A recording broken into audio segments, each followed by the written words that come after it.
¿Qué tal están? Muy buenas tardes. Les damos la bienvenida a Kun Healthy Forum, el ciclo de sesiones de salud de la Clínica Universidad de Navarra.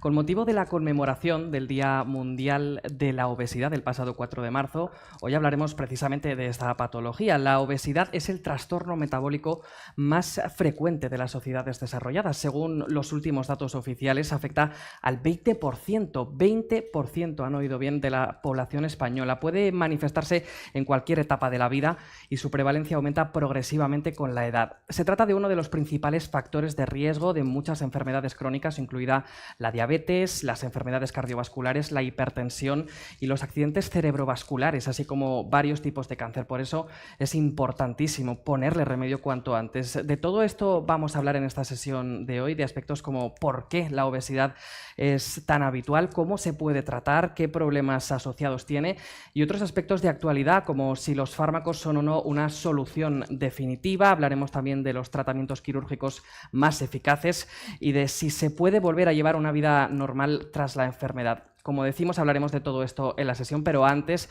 voy a presentarles a nuestra mesa de expertos que nos acompañan hoy aquí. Por mi izquierda, el doctor Javier Escalada, él es especialista en endocrinología y nutrición. También tenemos al doctor Víctor Valentí, cirujano general especializado en obesidad, y a Elena Martín, ella es enfermera especializada del área de obesidad. Gracias a todos por estar aquí, bienvenidos al Kun Healthy Forum.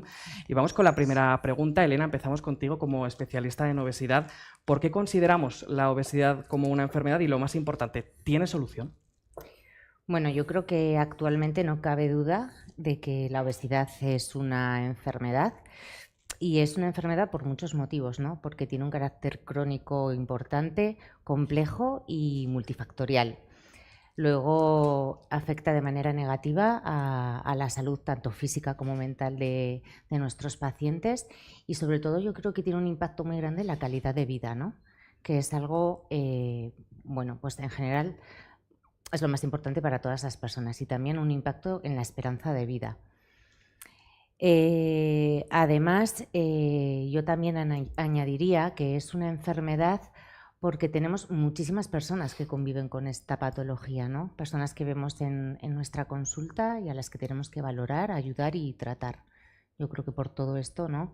Podemos, vamos, está más que claro. Y luego el hecho de si tiene solución. Bueno, pues actualmente de todas las enfermedades que tenemos, no todas tienen solución. Esta es una más, pero yo creo que sí que tenemos muy buenas herramientas actualmente para poder combatirla y para obtener pues, unos muy buenos resultados. No hay que perder de vista, yo creo, el hecho de, como hemos dicho antes, que la enfermedad tiene este carácter crónico, y luego yo tampoco perdería de vista que es una enfermedad recidivante, ¿no? Entonces necesitamos un seguimiento a largo plazo de la mano de todos los especialistas y bueno, y lo que he dicho, como tenemos un montón de herramientas, pues poder usarlas bien y dar esos mejores instrumentos a nuestros pacientes. Elena, para que todas las personas que nos siguen a través de nuestro canal de YouTube se hagan una idea, ¿qué problemas asociados se dan con más frecuencia? Bueno, en la introducción tú ya has mencionado un montón de ellos, ¿no? Tienes problemas metabólicos tipo diabetes, hiperuricemia, resistencia a la insulina, otro tipo de patologías como pueden ser hipertensión, un mayor porcentaje de sufrir cierto tipo de tumores, que también es muy importante, temas como la infertilidad, también pueden tener problemas articulares, dolor, problemas en la espalda, ¿no? Que también en la vida diaria pues hace que se vea un poquito su calidad de vida mermada, reflujo, migrañas, no sé, es que la lista es interminable. Una lista larga, me imagino. Una lista larga. Una vez el paciente contacta con el área específica de la CUN, ¿cuál es un poco el protocolo a seguir?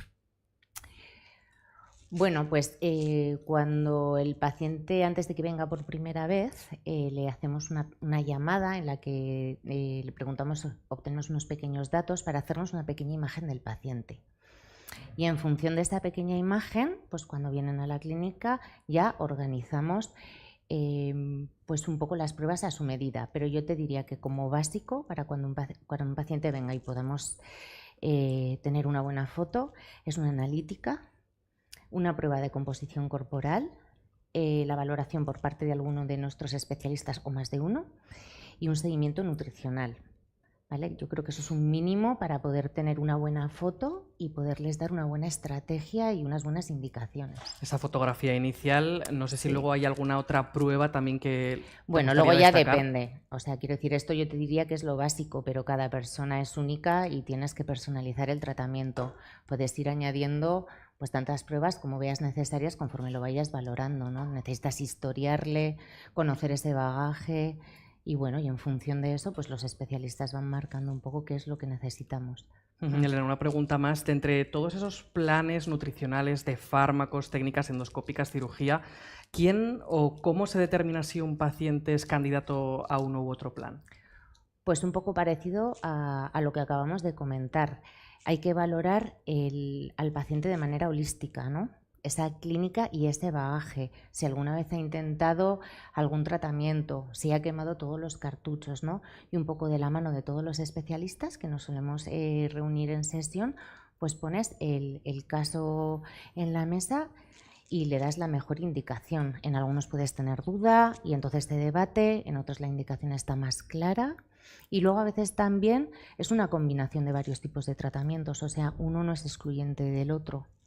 Desde luego, los pacientes están muy bien cuidados aquí en Clínica Universidad de Navarra y recogiendo un poco esa pregunta, doctor Escalada, ¿cuál sería el tratamiento más habitual para los pacientes que requieran de un plan nutricional o fármaco?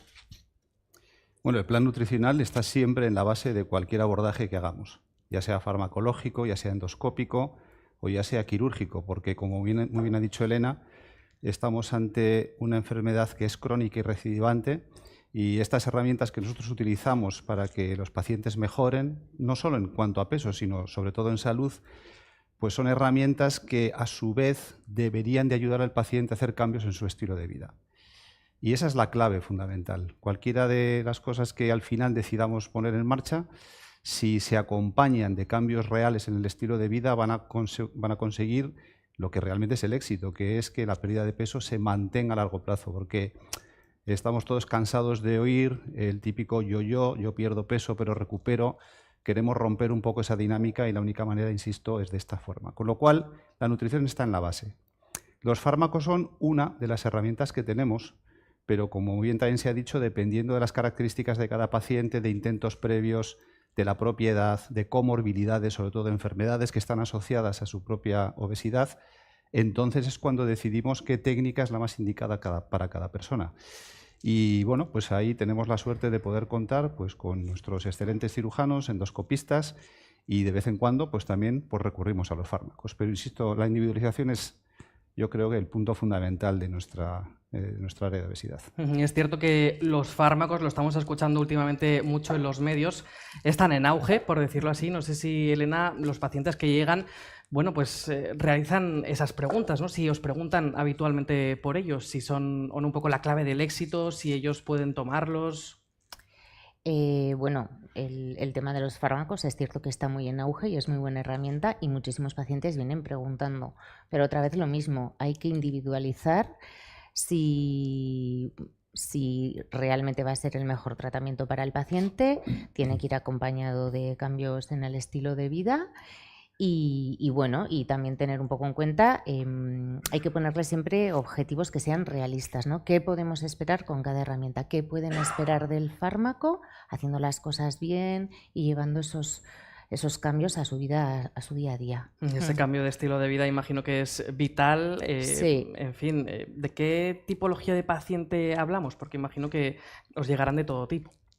¿Tipología en qué sentido? Perfil un poco, quizás detectáis que son, bueno, pues eso, perfiles más, personas más sedentarias, no sé. Bueno, tienes un poquito de todo, porque es verdad que tienes pacientes que llamamos como muy metabólicos, que no tienen que ser personas que tengan un exceso de peso muy potente, pero sí mucha patología de la que hemos hablado asociada.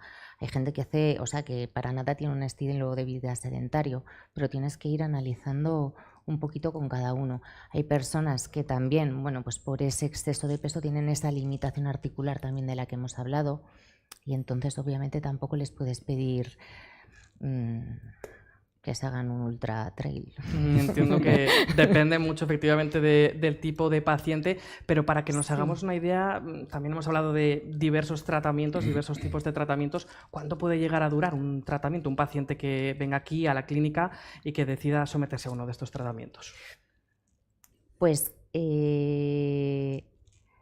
lo primero que tenemos que tener en cuenta es que esto es una carrera de fondo. O sea, hay que dejar atrás el tema de las opciones milagrosas, la pérdida de peso maravillosa y los remedios milagro. Eso no existe. Entonces esto ya hemos dicho que es crónico y es carrera de fondo.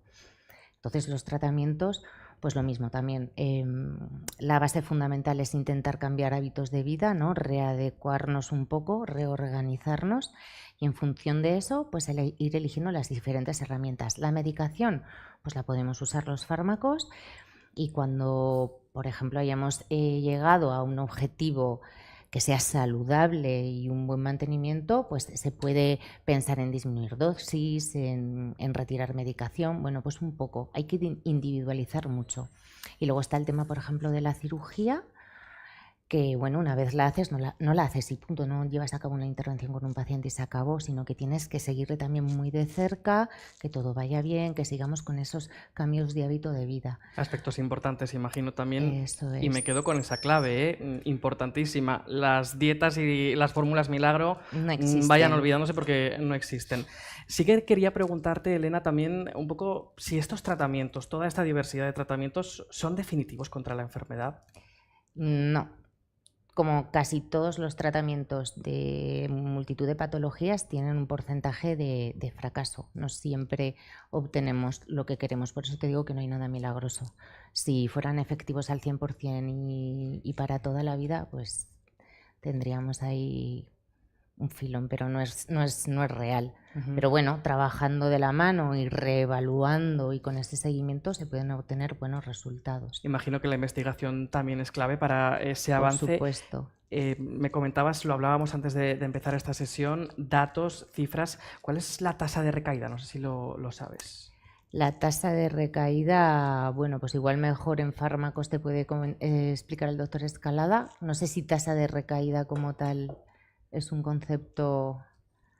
Bueno, es que la tasa de recaída ahora mismo estaríamos inventándonosla, porque es que estos fármacos son de reciente aparición. De hecho, el más reciente de todos en España aterrizó en julio y, por tanto, no tenemos todavía un recorrido suficientemente largo para poder decir en un plazo de tiempo qué es lo que ocurre. Lo que sí que sabemos por publicaciones que ya están hechas es que la adherencia al tratamiento no es muy alta. Es llamativo porque aparentemente son fármacos que, al menos en los estudios controlados, donde se hace un seguimiento muy estrecho de los pacientes, los resultados son francamente buenos. Los fármacos más potentes pueden conseguir medias de pérdidas de peso de en torno a un 22%, pero luego algunas series hablan de tasas de adherencia que llegan al 50%, es decir, un 50% de personas abandonan el tratamiento por diferentes motivos. Una de las cosas a tener en cuenta es que estos fármacos no están financiados para obesidad. Cuando ya está la diabetes de por medio sí que hay una posibilidad de entrar por ahí, pero cuando la obesidad es el problema fundamental y no está la diabetes, lo tienes que pagar de tu bolsillo y no son baratos. Y eso hace pues, que la gente acorte el tratamiento cuando es muy importante el mantenerlo a largo plazo, porque es que esa es la clave del éxito, el poder mantener algo muy a largo plazo que posteriormente ya veremos cómo vamos manejando en cuanto a disminución de dosis o alargamiento de su espacio de tiempo entre unas cosas y otras. Entonces, bueno, es un reto conseguir que una vez que alguien empiece esto lo mantenga, y para eso pues el seguimiento en las consultas nuestras es clave. Imagino que quizás ahora al otro lado de la pantalla tenemos algunos de nuestros espectadores que quizás están sometiéndose a esos tratamientos y que están en el proceso de los fármacos, y muchos quizás se preguntan si finalmente necesitarán acabar en cirugía. No sé qué respuesta le podemos dar. Bueno, en cirugía pueden empezar, porque esa es a veces la primera opción. A veces es también el final también de las opciones que los pacientes deciden elegir. Sí que es verdad que hay personas que deciden iniciar el tratamiento farmacológico pues porque probablemente nunca lo hayan probado y quieren ver qué ocurre con estos tratamientos, pero cuando no conseguimos el objetivo, obviamente es la recomendación que hacemos, ¿no? Pues optar finalmente a la intervención quirúrgica, porque a día de hoy sigue siendo la opción que es más eficaz en cuanto a pérdida de peso a largo plazo. Los fármacos prometen y, de hecho, también hay moléculas en desarrollo, como bien decías, en investigación. Nosotros estamos metidos en varios ensayos clínicos que incluso pintan mejor que las que ya tenemos, ¿no? Pero todavía no están comercializadas y veremos en un futuro qué es lo que pueden aportar. Pero bueno, esto es un complemento de todo. A veces empezamos por cirugía y al final añadimos fármacos, igual lo abordamos luego. Otras veces empezamos con fármacos y acabamos en cirugía. Bueno, depende. Está claro que, en definitiva, cada paciente es un mundo, me imagino, y cada tratamiento, desde luego, también. Enseguida hablaremos con el doctor Valentí, que nos trae muchas claves, pero yo también quería preguntarle a Elena, de entre todos los pacientes candidatos a cirugía, también, ¿qué perfiles estamos hablando? ¿Qué es lo que os llega generalmente aquí a la clínica? Pues aquí a la clínica nos suele llegar un perfil de paciente que ya habitualmente ha probado bastantes cosas. Y suele ser también un perfil de paciente que tiene información, ¿no? Que ha buscado, que ya ha sufrido en sus propias carnes, bueno, otro tipo de procesos, no ese bagaje del que hablábamos. Cuidado con esa información también. Cuidado con dónde mirar, exactamente. Y encontrar, pues, en fin, informaciones contradictorias o que luego no se ajustan a la realidad, ¿no? Eso es, hay que saber dónde mirar, eso también está claro. Intentar que sean sitios oficiales. TikTok no es un sitio oficial. La clínica, sí, desde luego, los profesionales de la clínica. Sí. Importante.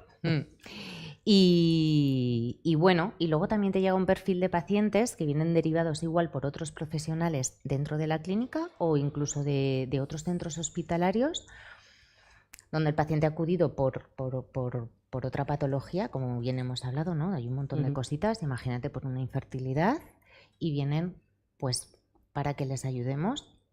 En principio buscando, ¿no?, otra solución, pero al final, bueno, pues tenemos una solución en conjunto que mejora la calidad de vida, que es de lo que hablamos, y ese primer motivo por el que vinieron pues se ve resuelto, con lo cual es mucho mejor. Vamos a imaginar, Elena, un paciente que llega por primera vez, que no tiene referencias, que no ha leído nada de información.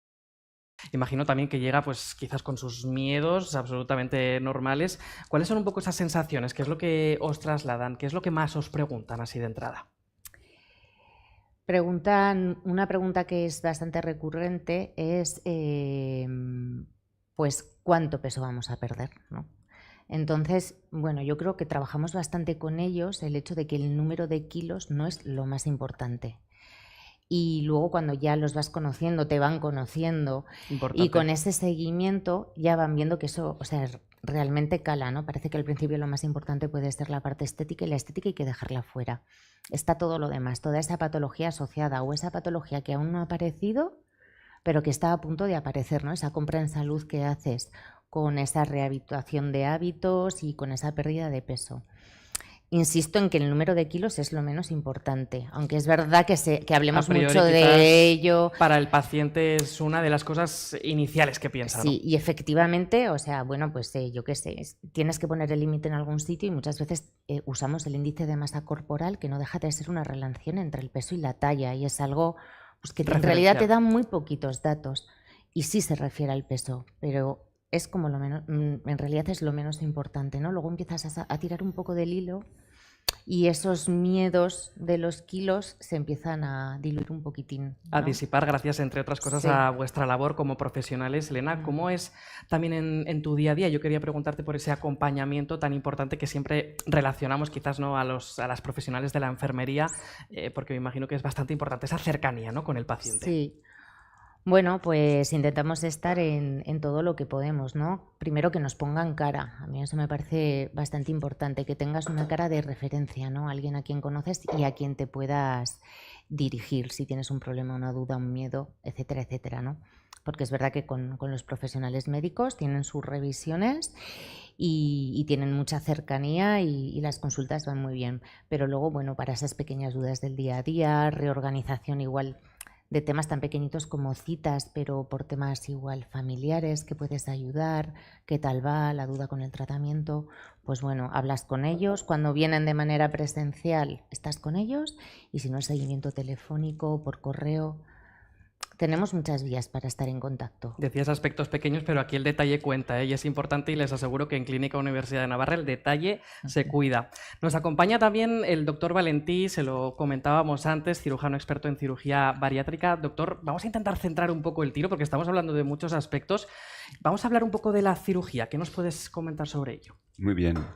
Bueno, aquí se han dicho ya muchas cosas interesantes, ¿no? Yo, antes de hablar propiamente de la cirugía, ese primer mensaje que se va traduciendo es que efectivamente el paciente cuando viene lo que requiere es de muchos especialistas, de una persona de referencia y sobre todo de un seguimiento. Entonces no nos planteamos una cirugía o es más difícil que una cirugía tenga buen resultado si no conseguimos que todos los profesionales estén detrás. Quiere decir que es un mensaje importante, no es me opero y a ver qué pasa, sino me opero porque detrás va a haber un equipo que me va a llevar. Amplio, además. Amplio, amplísimo. Hay que decir que eso es importantísimo. Y eso es lo que va a conseguir los buenos resultados de pérdida de peso y de salud. Entonces, ¿cuándo indicamos la cirugía a los profesionales? Bueno, pues cuando una persona efectivamente lleva años intentando perder peso, que ha intentado, lógicamente, pues eso, dietas, que ha ido a distintos profesionales. Como decía muy bien Elena, el profesional o el paciente que llega a la clínica es un paciente que ya ha probado muchas cosas. Va a un centro que dice, bueno, lo mío tiene solución. Entonces, en esa línea lo primero que nos planteamos es ¿de dónde viene? ¿Qué intentos ha hecho en el pasado? Si se han hecho las cosas correctamente. Y cuando el grado de obesidad es importante, antes hablaba Elena del índice de masa corporal, que es un poco la relación peso-talla. Clásicamente se indicaba la cirugía según unos índices de masa corporal, ¿no? A partir de un índice de masa corporal de 35 con problemas de salud, pues indicábamos la cirugía. Eso también se está modificando, pero en definitiva, cuando una persona ha hecho muchos intentos de pérdida de peso, el peso va subiendo y sobre todo van apareciendo problemas de salud, como se han comentado, la hipertensión, la diabetes, problemas articulares, etc. Nos tenemos que plantear que hay que hacer algo distinto. Y ese distinto muchas veces es la cirugía. La cirugía hay que entenderla no como me opero como última solución, sino como me opero, insisto, para coger, ¿no?, esa ayuda para luego pues, ir transformando mi vida y ir cogiendo esos cambios. ¿De qué tipos de cirugía hablamos? Porque aquí en la clínica tengo entendido que se realizan varios, ¿no? ¿Cómo son esos procesos? Bueno, hay distintas técnicas. Vamos a hablar de las que son actuales, porque ¿qué tienen en común todas las técnicas? Las cirugías de hoy en día se hacen por cirugía mínimamente invasiva. O sea, el concepto de una persona que le hacen una incisión grande y le abren, esto ya hace muchos años que se ha olvidado. Son pequeñas incisiones, trabajamos con cámaras o con robot y tendríamos como 3 grandes grupos de intervenciones. Voy a detallar sobre todo las 2 más frecuentes, pero creo que la gente es importante que conozca todo porque muchas veces viene gente con información de fuera pues para que lo tengan. Hay un grupo de cirugías que llamamos restrictivas, que básicamente, para que nos entienda la gente, es que el estómago lo dejamos más pequeñito. Lo que la gente entiende, pero me han hecho una reducción de estómago. Bueno, pues eso es un grupo de técnicas, de entre ellas la gastrectomía tubular, sin más para que suene el nombre a la gente que nos escucha, es la más conocida. Y el mecanismo fundamental es la restricción. Pero detrás de esto, y este es otro mensaje importantísimo que aquí los 3 que estamos pues lo tenemos muy presente, la cirugía, las que voy a detallar después, no funcionan porque el estómago sea más pequeño en este caso, sino porque detrás de los cambios anatómicos que hacemos, modificamos las señales, los péptidos, en definitiva son hormonas, que tienen que ver con la saciedad, con el apetito, con las ganas de comer. Entonces, aprovechando esa modificación, el paciente que experimenta después de operarse, que ha perdido un poco el apetito, que cuando llega la hora de comer está trabajando igual, ahí va, si son las 3 de la tarde y no me acordaba que tenía que comer. Aprovechando esa fuerza que tiene la cirugía sobre los mecanismos que regulan la saciedad y el apetito, es donde, digo, como decíamos, vamos trabajando todo el equipo. Entonces, restrictivas, estómago más pequeño. Hipoabsortivas, estas en el pasado se hacían más. ¿Qué significa hipoabsortivo? Que dejamos menos metros de intestino para absorber. Desde el punto de vista de lo que uno ve desde fuera, son resultados espectaculares, porque uno pierde peso, muchísimo peso, y rápidamente. Entonces, si nos fijamos solo en la parte exterior, uno puede juzgar y decir, bueno, qué bien estás, has perdido 50 kilos, has perdido 40 kilos en poco tiempo, en 6 meses. Ojo a la gente que nos escucha, porque no hay secretos también, en el sentido de que, ojo, porque una pérdida muy importante en poco tiempo puede repercutir en que tengamos otros problemas por el extremo contrario. Entonces, ese segundo grupo de técnicas hipoabsortivas hacemos muy poquitas y son casos muy señalados en los que hay que trabajar muy de detalle, muy el traje muy medido. En nuestro centro, con tanta experiencia, 25 años trabajando, diría que son menos del 5%. Y luego el gran grupo son las mixtas, que comparten de la primera la restricción, estómago más pequeño, con hipoabsorción, pero no saltos de intestino muy importantes. Quiero decir que hay salto en el intestino, pero el paciente puede tener una vida muy saludable, muy activa, sin tener el riesgo de tener déficits de vitaminas, de calcio, de lo que es la absorción, ¿no? Entonces, trabajamos fundamentalmente con restrictivas y mixtas. De restrictivas he dicho la gastrectomía tubular o la manga, la gente a veces la conoce como la manga. Y de mixtas, el bypass gástrico. Eso es mucha gente pregunta ya por el bypass. ¿Qué es el bypass, no? Y esto es el bypass. Restricción y un poco de hipoabsorción. Dos claves importantes de todo lo que estamos hablando. No todo es la estética, eso es importante. Hay mucho más que analizar en el interior, ¿no? Que es lo que hablábamos también antes.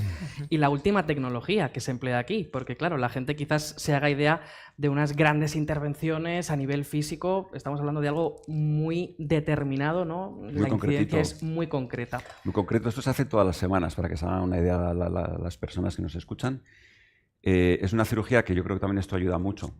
Yo si me tuviera que enfrentar a una cirugía, Javi, si te tienes que enfrentar a una cirugía, pues da miedo, ¿no? La cirugía... Al principio, desde luego, yo no lo he hecho nunca y a mí me da Entonces, pensarlo. eso significa, bueno, pues es normal, es el rechazo normal que tenemos las personas a una anestesia general o lo que pueda pasar. ¿Cuál es la realidad de estas técnicas? Una persona ingresa el mismo día de la cirugía. Habitualmente hacemos más de una cada día. Si es el primero, por la mañana, a las 8 de la mañana llega. El anestesista del equipo, que también lleva muchos años trabajando con nosotros, el grupo de anestesistas, lo prepara, comienza la cirugía a las 9, 10:30, 11 hemos acabado. Por la tarde está en la habitación, levantado, comenzamos a beber un poco de líquido. Las primeras molestias propias, porque para estas cirugías utilizamos gas, hay que meter gas en el abdomen para que podamos ver con las cámaras. Aunque quitamos el gas al final, el primer día es un poquitín molesto. Dependiendo de las técnicas, varía un poco, pero bueno, voy contando todo lo que es común. Entonces, primer día ya levantado, vamos con líquidos, al día siguiente todo el equipo pasa por la habitación, el paciente está deambulando, está caminando, aumentamos la dieta y a los 2 días se puede marchar para casa. Esto es lo que es la cirugía hoy en día. No es la cirugía que aprendimos algunos hace 25 años, o pues que era cirugía abierta, de UCI, de ingresos largos. Hay que decirlo porque la gente también, esta cirugía tiene estigma. ¿Por qué? Porque arrastra ese pasado, que fue un pasado pues violento, ¿no? Fue un pasado de cirugías, como muchos otros campos de la cirugía, ¿no? Agresivas.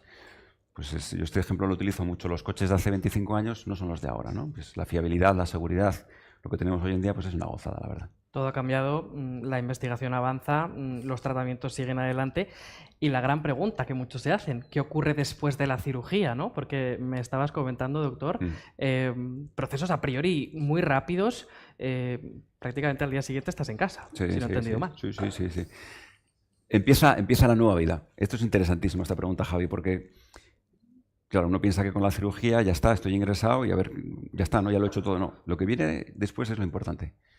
Lo importante desde el punto de vista de lo que el enfermo va a percibir y lo que el equipo le puede dar. Entonces, yo siempre digo, lo que más cuesta son las 3 primeras semanas. Tenemos que adaptar un poco los cambios anatómicos que hemos hecho a la comida, que digamos, no podemos desde el primer día comer carne, pescado, patata. No, hay que ir poquito a poco, hay que adaptar un poco los cambios. Entonces, son 3 semanas de dieta triturada, vamos poquito a poco, de la mano de las nutricionistas de enfermería, pero uno, bueno, va llevando el posoperatorio inicial bien, con paciencia, viendo que las cosas van normales, que camina, que va perdiendo peso, y llegan al primer mes a la revisión y ahí cambia absolutamente ya la vida. ¿Por qué? Porque han percibido una pérdida de peso adecuada, 8, 10 kilos, 12, depende un poco de las técnicas. Perciben que lo que nos comentaba Elena, ¿no? El dolor de rodillas por la sobrecarga, como ya me he quitado 12 kilos de la mochila, ya camino mejor, ya subo las escaleras mejor, ya me canso menos. A ver cuándo me dejan hacer un poco más de ejercicio porque me empieza a apetecer, ¿no? Y eso es un tema interesantísimo, ¿no? Que hacemos esta cirugía, lo que decimos, para reconducir algunos hábitos. Si podemos rehabituar en temas de ejercicio, fantástico, ¿no? Y a partir de ese primer mes, con las nutricionistas, que son clave en este proceso, vamos aumentando la dieta. Ya empezamos a masticar. Es un proceso, ¿no? Poquito a poco. Van pasando las semanas. Y a la gente, bueno, con toda la escuela de información que se les da, ¿no? De la compra inteligente cuando van al supermercado, de la cocina también, ¿no? De todo, de cómo almacenar el alimento en casa. Es tanta información alrededor de la cirugía que la van incorporando a su vida, que ellos son actores no absolutamente de su proceso. No es que me dice el médico, sino que yo, con lo que me está contando el equipo, voy adaptándolo a mi vida. Y bueno, se hace una serie de revisiones al mes, al tercer mes, al sexto mes y al año, ¿no? Es un poco lo que tenemos establecido, teniendo en cuenta que lo que nos gustaría es tener contacto anual con los pacientes después, porque ahí está la clave, lo que hemos publicado en revistas importantísimas también. Si seguimos bien a los pacientes, adecuadamente el resultado va a ser bueno. Si perdemos un poco el contacto, vamos a tener más riesgo de que haya reganancia con el tiempo. Me ha gustado mucho ese concepto de nueva vida, un poco, ¿no? De alguna manera, cómo lo experimentan también los pacientes en primera persona, por lo que estoy entendiendo, con resultados muchas veces prácticamente inmediatos, a los muy pocos días, ¿no?, de la operación. Los resultados más espectaculares no ocurren tanto en la pérdida de peso, que sí que lo son, lo que digo, en un mes 8, 10 kilos, 12 kilos, sino en el perfil de salud. Esto el doctor Escalada nos podrá contar mucho más. La indicación para algunos de estos pacientes no es la obesidad, que lógicamente la tienen, sino la enfermedad, como es la diabetes mellitus tipo 2, por ejemplo, que llevan años con ella. Entonces, ¿por qué digo más espectacular? Porque si tomamos una analítica de estos pacientes antes de operarse, que las tenemos, lógicamente, y una al irse de alta o a las semanas, vemos como el perfil del azúcar mejora espectacularmente, ¿no? Entonces, eso sí que es lo que es espectacular. Eso es lo que siempre nos ha llamado la atención a la parte médica, ¿no? ¿Cómo es posible que unas técnicas que se diseñaron para perder peso, en lo que se refiere al resultado de mejoría de hipertensión, de diabetes, del colesterol, al mes, cuando viene la analítica, cuando les tomamos la tensión arterial, están mucho mejor, ¿no?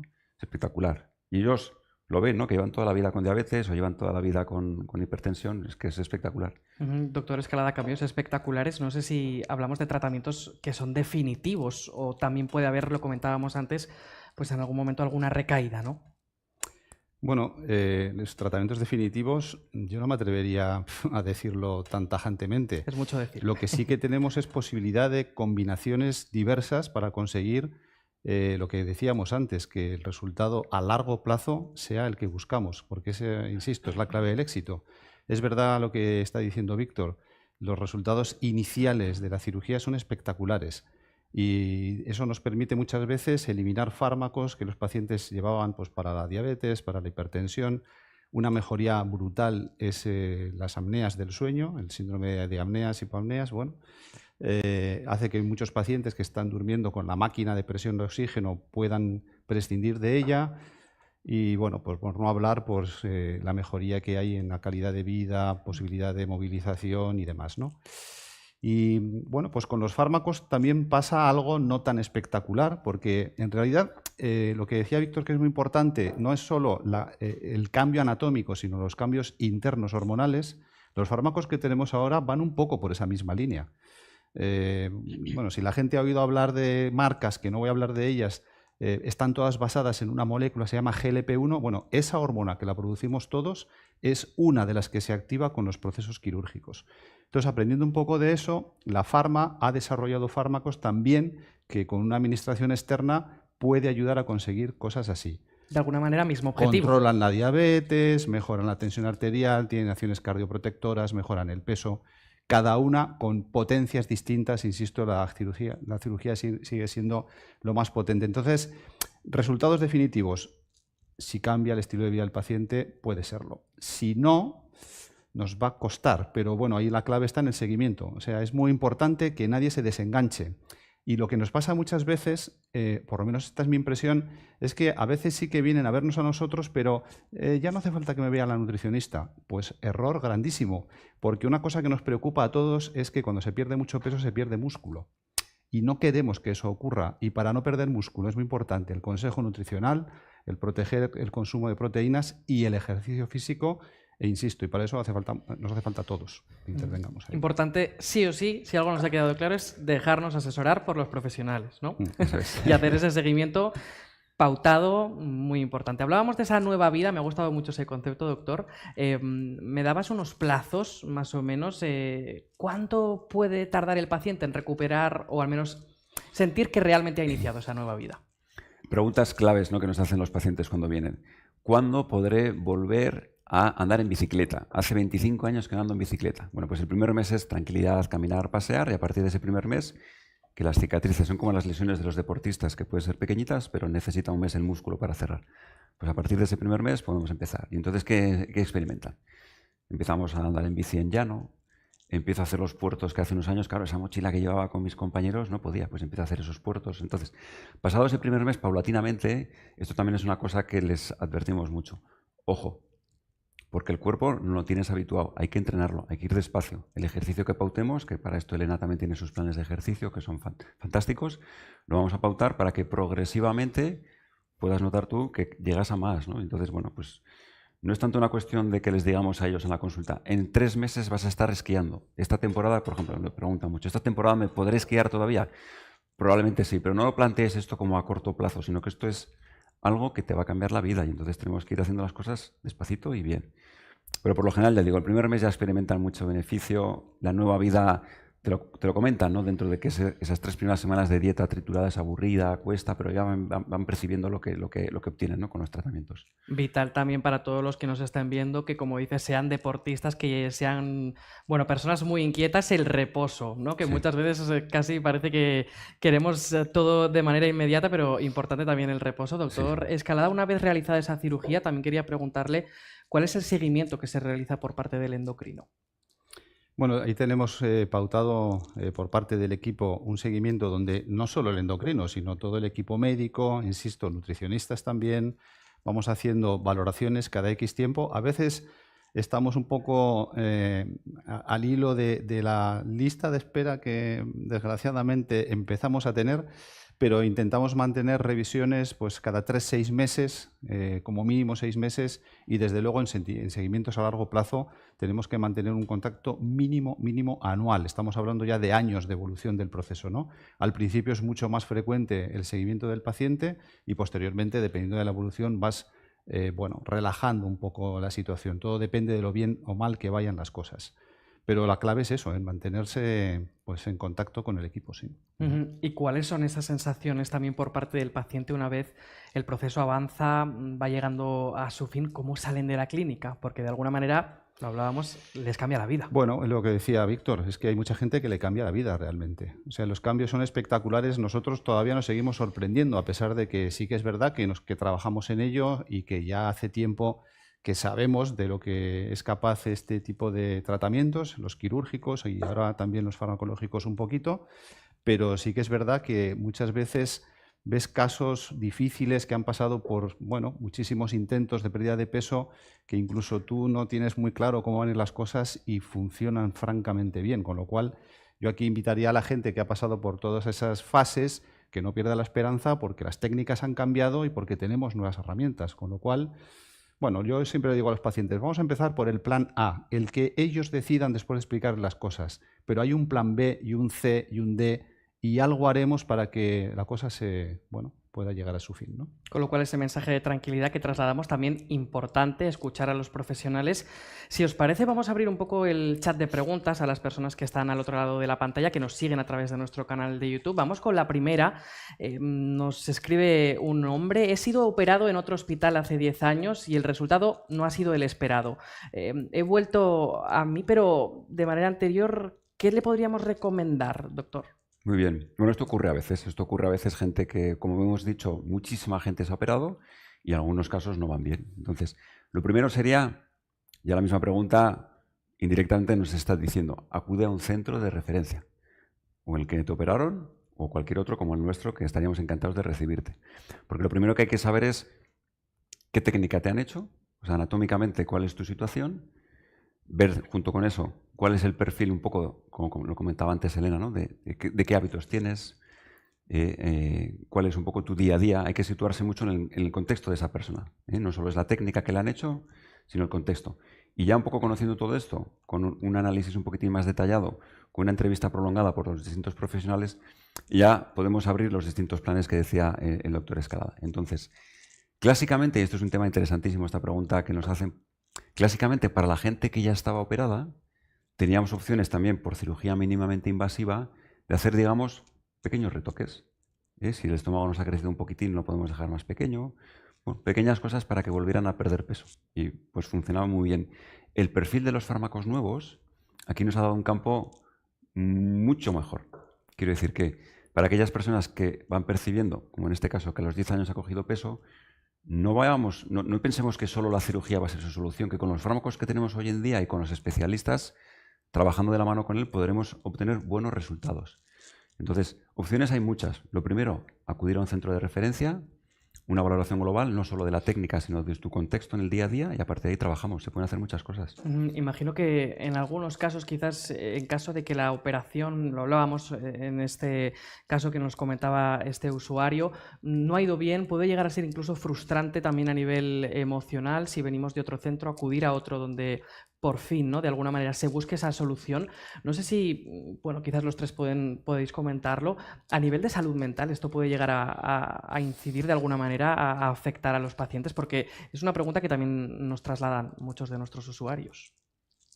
Bueno, cuando se hablan de las complicaciones o de las enfermedades o comorbilidades asociadas a la obesidad, que se hablan de varias M's, metabólicas, mecánicas, una de ellas es la mental. Y es verdad que son situaciones tan crónicas, tan recidivantes, tan frustrantes muchas veces, que acaban minando la salud mental de la gente. Y está descrito que hay más patología psiquiátrica entre las personas con obesidad y sobre todo cuanto más tiempo lleven con la obesidad. Así que este aspecto sí que claramente es relevante.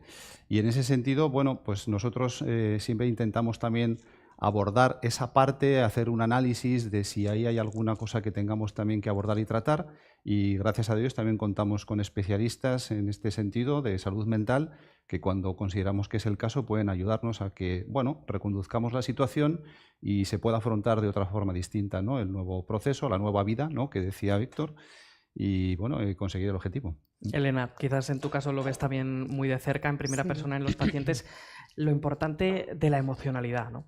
De seguir, de acompañarles. Sí, eso es muy importante porque luego a veces se encuentran pequeñas piedras en el camino que no son para nada un fracaso, pero que sí, cuando ya vienes, bueno, pues un poco tocadillo, ¿no? Esa historia que tienes por detrás es potente.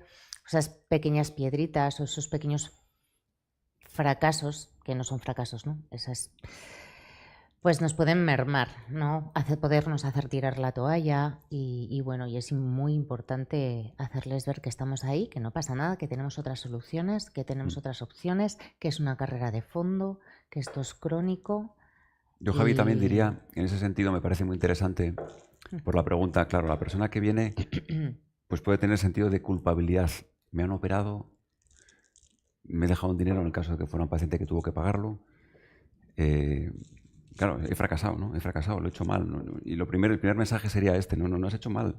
Hay una enfermedad que se llama obesidad, que es muy compleja, que los profesionales te van a ayudar un poco pues a encauzar esa enfermedad, pero que no siempre uno le puede juzgar a una persona por el aspecto externo, ¿no? Perdí 30 kilos, no se ha vuelto a coger, lo he hecho mal. No, la enfermedad está detrás y vamos a ver cómo trabajamos en la enfermedad. Como decías, esa mirada a nivel interno, ¿no? También importante. Y otra de las preguntas que también más nos trasladan, un tema pues muy en boga en estos días que corren, en estos tiempos que corren, es el tema de la estética. Mucha gente se pregunta, ¿no?, si después de pasar por la cirugía, por la operación, pues tiene que someterse a algún tipo de tratamiento estético. No sé si tenéis la respuesta. Bueno, yo creo que nuestro cirujano es quien mejor puede responder, sí, porque es verdad que los cambios físicos son tan importantes en algunas personas que luego necesitan algún retoque, él podrá decir. Sí, en la conversación inicial, cuando valoras un poco la persona, las características, en aquellos que ves que van a tener una pérdida de peso más importante porque lo requieren, es muy importante también hacer ver un poco a futuro, ¿no? Lo que esperamos es esta pérdida de peso y puede que sea necesario hacer algún retoque también desde el punto de vista de estético, ¿no? Pues del faldón abdominal, del brazo, etc.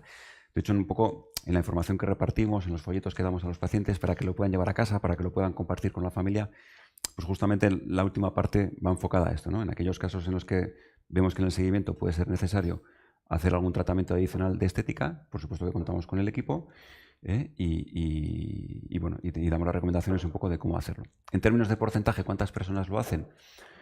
Yo diría que menos al año, que es un poco cuando ya todo el peso está estable, cuando nos tenemos que plantear hacer algo, porque antes no tiene sentido, ¿no? Es decir, que yo diría que menos del 5% de las personas son las que acaban haciéndose alguna cirugía estética.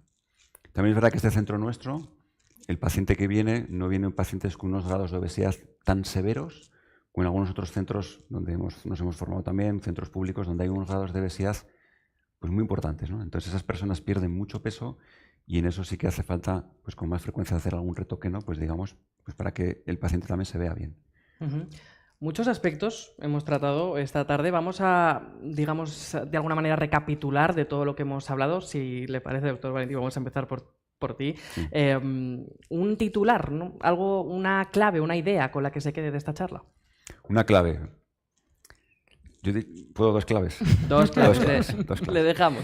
La primera es, ¿no?, que para tranquilizar mucho a la gente que nos escucha, ¿no? Es decir, cuando una persona tiene un problema de obesidad, una enfermedad que se llama obesidad, que no se sienta culpable, que no es como mal, no me muevo, entonces soy un desastre. No, que detrás la primera clave es esto es una enfermedad y hay que conocer la enfermedad y por tanto dirigirse a los profesionales que le van a ayudar a tratar la enfermedad. Segunda clave, esta enfermedad, como hemos dicho, que es compleja, necesita de varios profesionales. En la clínica pues, tenemos todo este equipo de profesionales que pueden ofrecerle el tratamiento. No solo es el diagnóstico al inicio, sino el seguimiento, ¿no? Esta es la segunda clave, equipo y seguimiento. Elena, un titular, ¿con qué nos quedamos? No sé, no sabría qué decirte, pero bueno, yo creo que es importante que no se sientan juzgados, ¿vale? Que sepan que los profesionales estamos aquí para ayudarles y darles la mejor indicación y la mejor ayuda. Interesantísima también esa reflexión, ¿eh? Que sí. No hay que pasarla por alto. importante. Gracias, Elena. Doctor Escalada. Pues si me permites, yo también voy a decir dos titulares. Uno, la obesidad es una enfermedad. Creo que esto hay que metérselo en la cabeza. Parece un titular un poco pesimista, pero creo que es importante porque muchas de las enfermedades que están alrededor de la obesidad son asintomáticas. La diabetes es muy difícil que dé síntomas a no ser que esté muy mal controlada. La hipertensión muchas veces pues ahí está y no nos enteramos. Algunas de ellas sí que son más evidentes, ¿no? Como puede ser la apnea del sueño o problemas mecánicos, pero las metabólicas pasan desapercibidas y pensamos que estamos bien cuando realmente no es así. Y la obesidad es el nexo común, con lo cual la obesidad es una enfermedad. Veámoslo así, ¿eh? Y el otro, que yo creo que es el optimista, es podemos ayudarte. Yo creo que es importante que la gente sepa que ahora hay muchas técnicas y por eso la importancia de la individualización, que puede ser la solución o el remedio, al menos, a su problema. Hemos aprendido mucho, yo al menos muchísimo esta tarde. Doctor Javier Escalada, doctor Víctor Valentí, Elena Martín, enfermera de Clínica Universidad de Navarra. Gracias a los tres por vuestra generosidad, por iluminarnos de alguna manera con tanto conocimiento. Les esperamos si quieren participar en el próximo debate, por supuesto, y también, por supuesto, a todos ustedes que nos han seguido a través de nuestro canal de YouTube. Ha sido un placer acompañarles. Gracias por estar al otro lado.